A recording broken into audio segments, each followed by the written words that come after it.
again. My name's Gabe Zollner. What if he's right? You know, I thought about not making this video. I don't want to anger a whole lot of people. But what if he's right? I'll attach the link.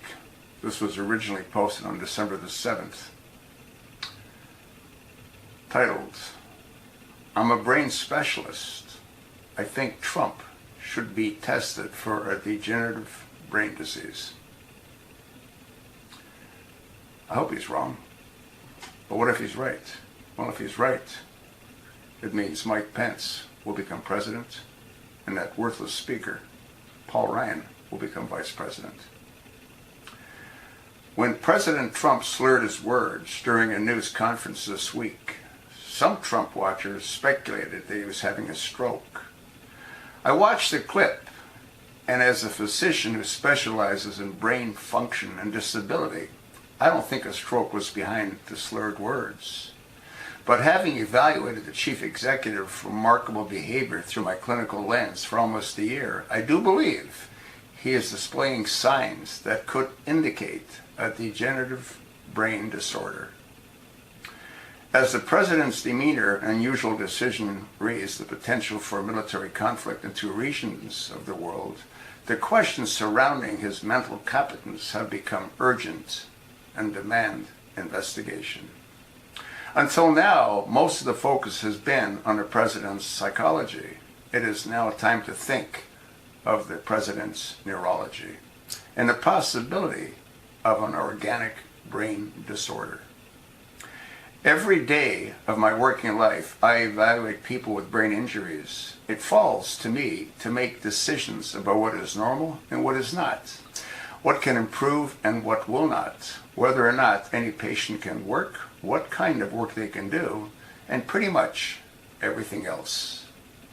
In turning my attention to the president, I see worrisome symptoms that fall into three main categories: problems with language and executive functions, problems with social cognition and behavior, and problems with memory, attention, and concentration. None of these are symptoms of being a bad or mean person, nor do they acquire spelunking into the depths of his psyche to understand. Instead, they raise concern for neurocognitive disease process in the same sense that wheezing raises the alarm for asthma. Here's the evidence of which I base my conclusion that it would be prudent for the president to be tested for a brain disorder: language and executive dysfunction. Language is closely tied with cognition, and the president's speech patterns, and increasingly repetitive, fragmented, devoid of content, and restricted in vocabulary. Trump's overuse of superlatives like tremendous, fantastic, and incredible are not merely elements of personal style. These filler words reflect reduced verbal fluency. I've said the same thing myself about him more than once. Full transcripts of the president's interviews with outlets like the New York Times and Time reveal the extent of his disorganized thought patterns. Trump was always so linguistically challenged. He wasn't so linguistically challenged. What could explain the change? Dysfunction of social cognition and behavior. And again, there's a lot of information that's provided on that. Dysfunction in memory, attention, and concentration. Moving forward, the clinical task is to distinguish the president's symptoms from normal aging. Typically, that's accomplished with standardized neuropsychological testing that would compare the president to peers of similar age and education.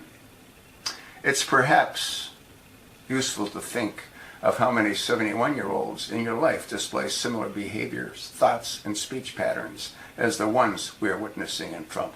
How about the ones we're witnessing in Nancy Pelosi? Huh? How about her? Huh? You know, with this, you don't think she's sort of cuckoo? And how about Dianne Feinstein? She's 83. And Senator John McCain? Well, enough said. If I were to make a differential diagnosis based on what I have observed, it would include the mild cognitive impairment, also known as mild neurocognitive disorder or pre-dementia. About 16% of people the president's age fall into this category. Folks, you want to read the rest of this article? It also says it's entirely possible that the president does not have pre-dementia or is not progressing towards dementia, but he is definitely behaving as such. Folks, you want to read the entire article? And again, folks, don't jump down my throat. I don't make the news. I get a ton of information, and I review the information, and then I pass along what I think you might need to know. Read the article, take a look at it, let me know what you think. You sure as heck know what Ford Vox thinks, don't you?